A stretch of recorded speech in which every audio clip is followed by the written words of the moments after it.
I've got things to unbox.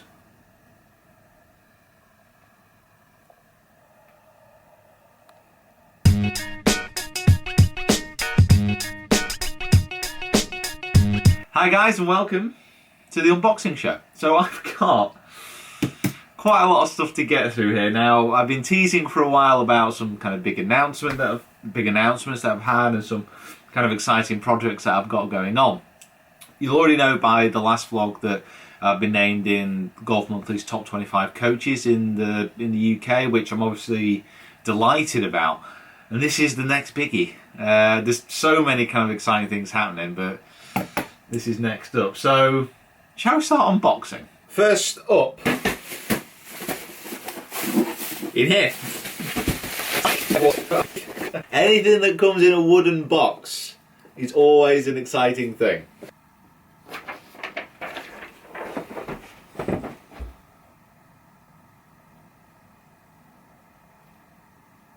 Polo number one. Now this is the stuff that Rory is going to be wearing at the Masters. So thank you for that, Rory number one.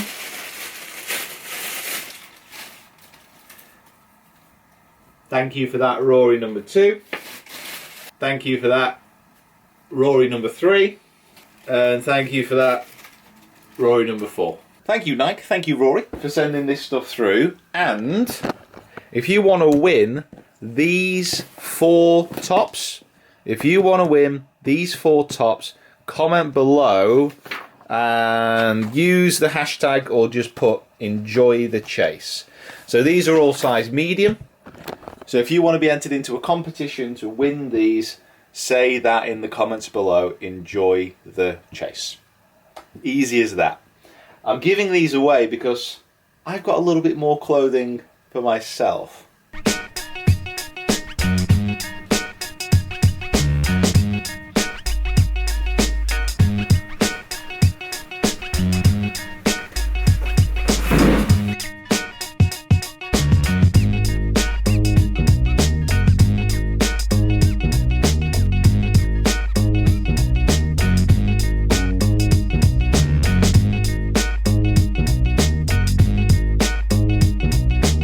So earlier this year, Galvin Green approached me and discussed the possibility of coming on board as being a brand ambassador.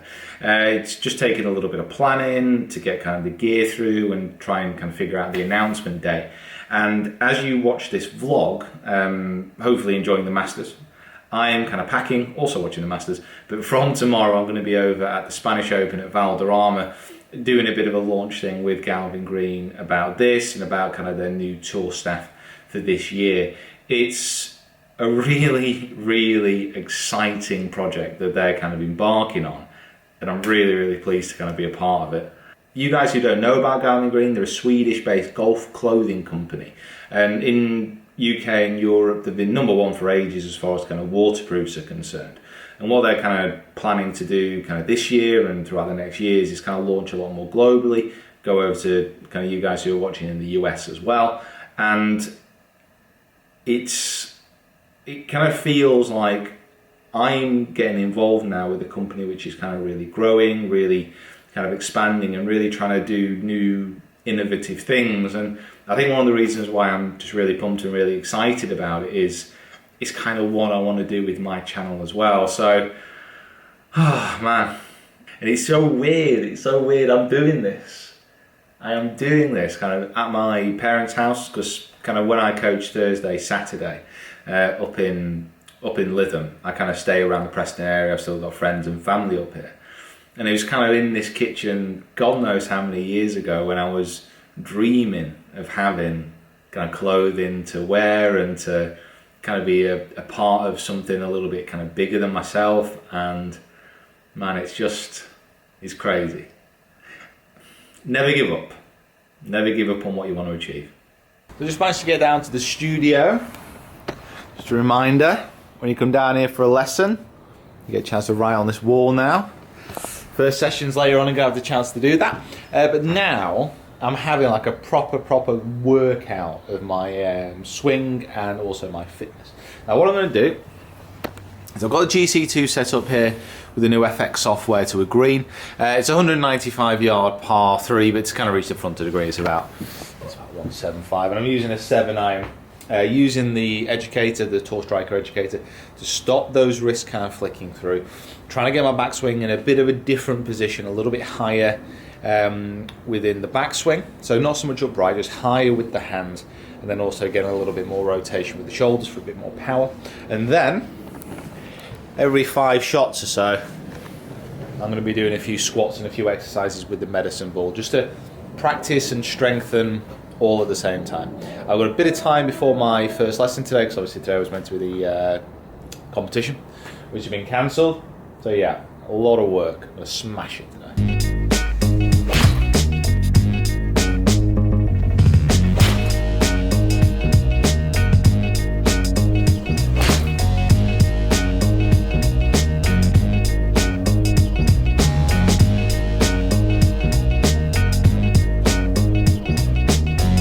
Right, welcome down to the back of St Anne's Allings Pro Shop. Practice yesterday went pretty well. I kind of went into coaching after my practice and forgot to film anything else. I was a bit wrapped up in my lessons last night, which is a good sign. It's a really good kind of progress made as well. I'm so sorry, Ben. I'm so sorry, Michael. Next time you come down, remember to sign the wall at the back of the studio. We've got all like the pens to sign it now, and I forgot to ask you. Anyway.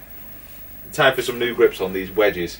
We did some videos with Golf Pride last week, which will be released kind of very, very shortly.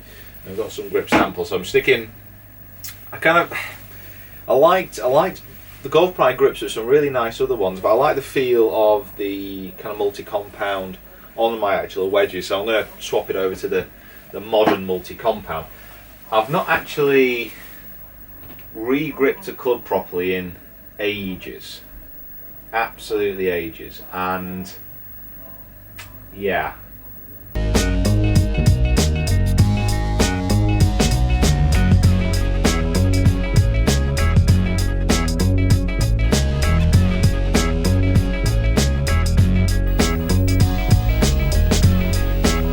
Done.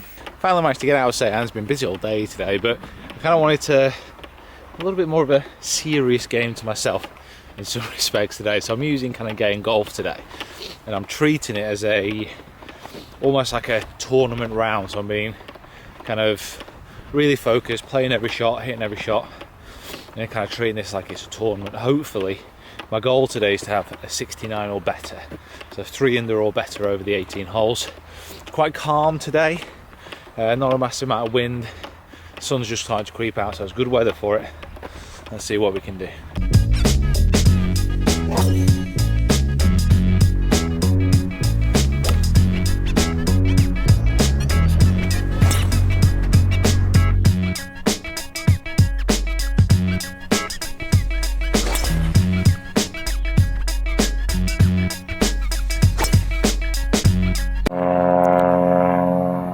I'll try and zoom in a little bit more to this to show you guys what that sign trailing behind the plane actually says.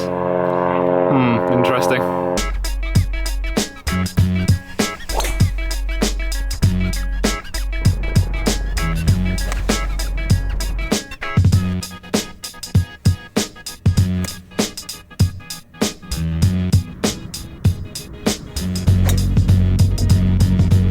Good morning, and I just want to talk a little bit about the round that I had yesterday and then say something else. So my target yesterday was to shoot a 69, 3 under, and that is what I managed to do, although it took a hell of a finish to actually achieve that. Now I tracked it on Game Golf. I didn't have my Game Golf Live device, so I just did it on the phone app.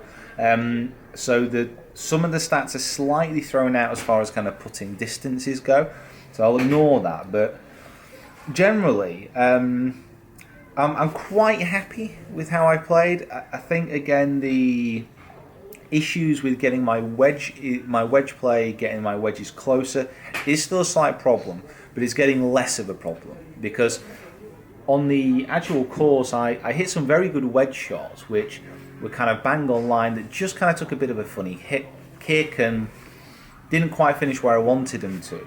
A classic example was on the kind of 5th hole of par 5 where I had a 50-yard pitch in and I almost slam dunked it, hit the base of the flag and then almost came off the green. So it's kind of getting there, but I just need that little bit more time and a little bit more practice to actually really nail down the distances. I mean, just simply if having a look at the kind of some of the game golf stats here. Driving distance was pretty consistent up around kind of 280, 290 when the wind wasn't kind of into messing around. I was finding kind of a lot more fairways, and then when I wasn't on the fairways, I was only just off the fairways, which was a nice difference. Probably my biggest issue yesterday was I was hitting good putts, but some of them weren't dropping. Is probably the easiest way to describe it. And the greens at St Anne's at the moment, they're kind of at that early season stage where they're on the cusp of being really good, but you just get a couple of bobbles here and there, and I kind of didn't think I had the rub of the green on some of the putts. But having said that, I was playing pretty consistent, just a few kind of misplaced shots and putts and chips, and I was kind of one under coming up to the... I was one up coming under. I won't kind of talk you through the whole of the round because you can go on Game Golf and you can check out my score anyway. But probably the best one to kind of describe what happened here was on the 15th, where I've hit a good drive up to about 280. I was using the M2, not the M1, as shown here, by the way. And then I had how far was it? I had 66 yards into the pin, which in my new wedge distance is just like a half swing with a sand wedge. And I pitched it pretty much in the hole and just skidded forward afterwards. It was a little bit annoying. And then I hit a really aggressive first putt, ran it past. Hit a good putt coming back, but just misread it. And then I had a bogey. Then all of a sudden I was level par going into the last 3 holes. Now, the 16th is still out of action a little bit, it's still out of action. But the actual hole which is being played is the 19th, which is kind of a makeshift hole where the pitching green is being used as a par 3, which is very similar in length, a bit shorter than 16th, but that's kind of like the last hole, if that all makes sense. So my 16th hole is really my 17th hole. And I eagled it. In my last 4 consecutive rounds, I think I've had an eagle every round. I'm not complaining. I'm happy about that kind of little run that I seem to be on with my eagles. And oddly enough, it was the first real bit of good luck that I had during the round, because I hit my drive left and it went kind of towards the bunkers. It scooted around them and left me with a good distance in. It's about 340, but into a little bit of wind. And I hit this perfect 3-wood to about 15 feet, and that's actually right, and hold it for an eagle. And then all of a sudden my 3-under dream is back on. And then on the last, I hit a really, really great drive, hit a poor second, kind of pulled it long left of the green, hit a really good sound wedge shot in from a terrible lie at the back, and then hold a very, very nice putt to get 3 under. And then on the 16th, on the 19th, but the 16th here, I hit a wedge to about 2 foot, really good wedge distance, perfect for one of my new distances. And then again, just that new season where I just kind of hit the actual old pitch mark of another ball, and it kind of bobbled about 3 inches left of the hole, so that was a bit annoying. Now, the reason that I'm saying all this and boring you with all this information is I treated this round as though it was a proper round, because obviously I was meant to play St Anne's this week in a competition, but I treated this as a proper, like a really in-depth kind of performance analysis. And overall, I'm pleased with hitting my target of 3 under. But in reality, because I was playing off the yellows, not off the whites, I mean, it's not kind of fully running, so it's not quite summer conditions by any means yet. But I think I should be a fair bit more under than that. But again, it shows progress. I'm happy with what I'm making. Again, I'm not really going out there and hitting any rounds over par at the moment. So that's got to be a good sign. So, that's the round. Guys, thanks for watching. And it's been an action-packed blog. There's a lot of stuff being kind of going on in this one. Tomorrow, I'm off to Spain. So please kind of enter the Nike Polo competition that we've spoken about to win those. They're all medium, remember. And yeah, it's going to be an interesting few days over in Valderrama, Spain. Crazy world. Right, thanks for watching. Stop the screen record. And I'll be seeing you guys next week in Spain. terribly slow outro to a vlog.